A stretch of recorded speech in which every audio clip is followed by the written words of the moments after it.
वैसे ही उनका विचरण था, वैसे ही उनका सिद्धांत, वैसे ही उनका चरित्र चाहे। वाणी ब्रह्म से हमेशा आगे निकलते हैं, परमात्मा की वाणी निकलती है। और जो आज उसकी निंदा करेगा, कल उसकी निंदा करेगा, आपस में लोगों को डुबाएगा, एक दूसरे के जो है प्रति जो है मनुष्य दुख दर्द पैदा करेगा, ये काम किसका? हर लोगों के नहीं है, सज्जन को नहीं है, सत्संगी लोगों के नहीं है। तो कुसुम महापुरुष कहते हैं आंतरिक दृढ़ कर राखे, सोनी सुधार साके, पानी सदा मुख भाके भाके राखे राखे, मेरा गुरु लागे मोहि प्यारा। तो ऐसे वाले क्यों आते हैं भारत को? जितने महापुरुष हैं, आप और हमारे जैसे अनेक जीवों के प्रति दया भाव होने के कारण वो लोग आए हैं। जैसे संत महापुरुष कहते हैं सकल सुखदाता, सकल शिरोमणि सब सुखदाता, दुर्लभ ये संसार, दादू हंस रहे सुख सागर आए पर उपकार। दूसरों के कल्याण के लिए ऐसे हंस स्वरूप ईश्वरीय कोटि के संत महात्मा आते हैं और अपने जीवों को अपने लोक ले जाते हैं। किनको ले जाते हैं? इसमें भी संत महापुरुष कहते हैं 3 प्रकार के लोग हैं। एक तो विषयी है, एक पामर है, तीसरा जो जिज्ञासु है। जिज्ञासु का सुख, उसका आनंद अलग प्रकार का है, विषयी लोगों का सुख अलग प्रकार का। विषयी लोग तो सोचेंगे, कोई शराबी है तो सोचेगा उनको कुछ नहीं चाहिए, शराब की दुकान मिल जाए बहुत बढ़िया। पामर आदमी है, वो अपना पेट पूर्ति जैसा काम करता है, दूसरा उसके लिए नीति धर्म वगैरह कुछ नहीं है। जिज्ञासु लोग होते हैं, उनका सुख क्या है? उनके हमेशा यही इच्छा रहती है कि आज संत मिल जाए, सत्संग मिल जाए, हम कुछ अपनी आत्मा से स्पर्श हो जाएं, हम अपनी आत्मा से कुछ मिल लें। ये सुख सत्संगी का होता है। भौरा भी जो है 3 प्रकार के लटों में से जो उत्तम श्रेणी की है, श्रेष्ठ श्रेणी की, उसी को भौरा बनाती है। तो ऐसे ही संत महापुरुष कहते हैं ऐसे लोग आते हैं और अपने लोगों को अपने लोक ले जाते हैं। परमार्थ को जग में आया, अलग खजाना लाया। कई लोग ऐसा विचार करते हैं, एक दूसरे का जो है तकड़िए में डालते हैं, ये बड़ा होगा कि ये बड़ा होगा। ये गलत है। अपने आप को भी कभी तकड़िए में मत डालना, अपने आप को भी किसी तुला में मत डालना। हम हैं जो हैं, हमारे बराबर कोई नहीं। ऐसा भाव जिनका रहता है, उनका जो विश्वास है वो परिपक्व विश्वास है। इस संसार में 2 प्रकार की धाराएं हैं, एक सती, एक जति। जति जैसे ये जो देवी देवता आए, कहते हैं अधर्म पाप हो जाता है जब वो अवतार लेते हैं और अपनी गुणों से उनका वध करके वापिस धर्म की स्थापना करते हैं। संत महापुरुष कहते हैं कि भागवत का जो पहला श्लोक है, यदा यदा ही धर्म से ग्लानिर्भवति भवति भारत, कहते जब जब इस धरती पर अपराध फैलता तब तब मैं लेता हूँ और धर्म की स्थापना करता हूँ। हाँ, वो जतियों को है। संत सती जो होते हैं किसी को मारते नहीं, अपनी वाणी, अपने पराक्रम, अपने विवेक से उस लोगों का हृदय चेंज कर देते हैं, बदल देते हैं। पिताजी महाराज कितने बड़े गुंडे थे, डाकू थे, भील थे। जब दादू दयाल महाराज के पास में है तो दादू दयाल महाराज ने कहा भाई आज से किसी जीव को दुख नहीं देना, तुम किसी से प्रेम नहीं कर सकते हो तो कम से कम मारने का अधिकार तुम्हारा नहीं है। बोले ठीक है महाराज। उस दिन से उन्होंने हत्याएं छोड़ दी। एक बार गांव में जो है रास लीला दिखाने के लिए एक किसी सेठ को लूट लिया।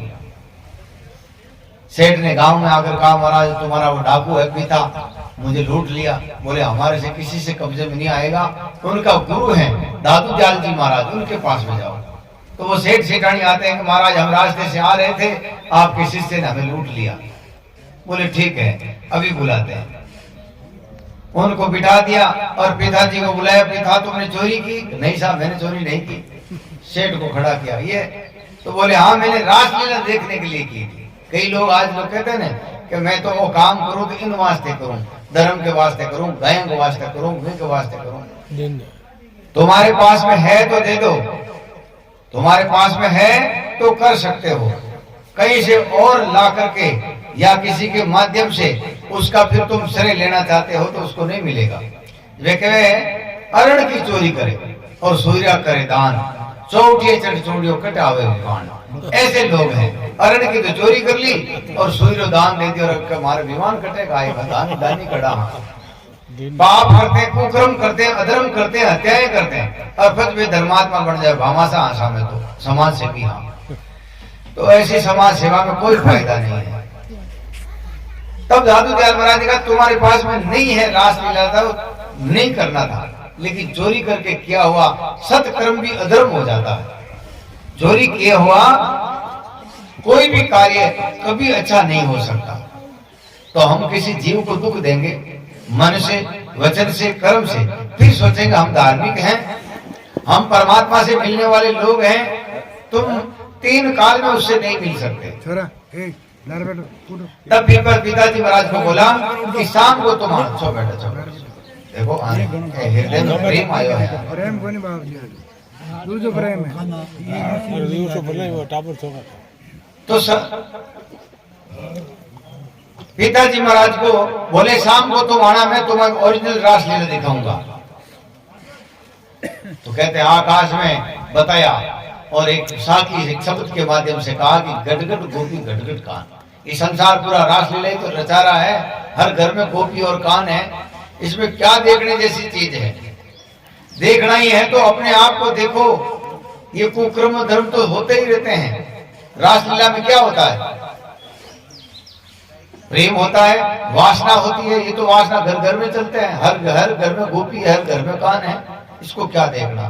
तब उन्होंने वो अदृश्य लौकिक दृश्य देखा और उन्होंने सौगंध ली कि गंग जमन उल्टी बहे पिशम उगे भाण, पिता चोरी नहीं करे गुरु दादू की आण। कि आज से मैं कभी चोरी नहीं करूंगा, मुझे आपके चरणों की सौगंध है। सूर्य यहाँ से यहाँ उग जाए और नदियां यहाँ से चलती इधर से चल जाए तो भी मैं चोरी नहीं करूंगा। तो ये सती लोगों की परंपरा है। इस संसार में जैसे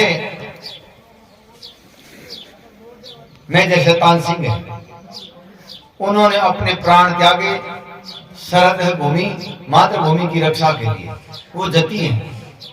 संत अपना उपदेश देते हैं, कितने ही लोगों के जन्म मरण को रोक देते हैं।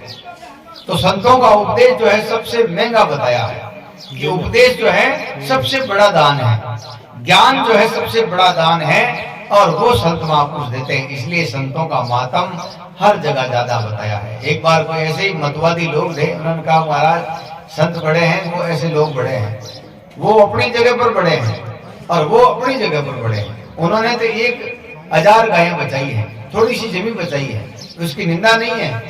लेकिन संत जन्म मरण के चक्कर को रोक देते हैं। बार बार जो ये दुख पाता है, बार बार कष्ट पाता है, उस दुख को रोक करके परम तत्व मिला देते हैं। इसलिए संतों का उपदेश सबसे महान बताया है। इसी दृष्टि से सुंदरदास महाराज कहते हैं परमार्थ को जग में आया और अलग खजाना लाया। ये उपदेश, ये ज्ञान, ये बोध, ये विचार जो लखन में नहीं आता वो है। जैसे रोहित साहब अपनी वाणी में कहते हैं पंछी का खोज मीन का मार्ग सदगुरु मोहि लगाया। आकाश में कोई मार्ग नहीं, हाईवे नहीं है, लेकिन फिर भी पक्षी उड़ते हैं। नदियों में, समुद्रों में, कहीं पे भी जो है मार्ग नहीं है, फिर भी कचमच चलते हैं, जलीय जीव चलते हैं। इसी प्रकार से परमात्मा के देश में जाने का रास्ता है, लेकिन दिखने में नहीं है। ओगट घाट, ओगट घाट का मतलब यही है, घाट है लेकिन दिखने में नहीं आता है, महसूस नहीं होता। तो ये संत महापुरुष परमार्थ के लिए आए और अपना ज्ञान, अपना विवेक दे गए। अब उस ज्ञान को नहीं धारण किया तो न तो संत बनने में फायदा है, नहीं गाने में फायदा है, और नहीं जो है उपदेश लेने में फायदा है। हमने कान फूका दिया, माता ऊपर हाथ दिया तो कल्याण हो जाएगा, माता ऊपर हाथ नहीं देंगे। वहां निशंदास महाराज आगे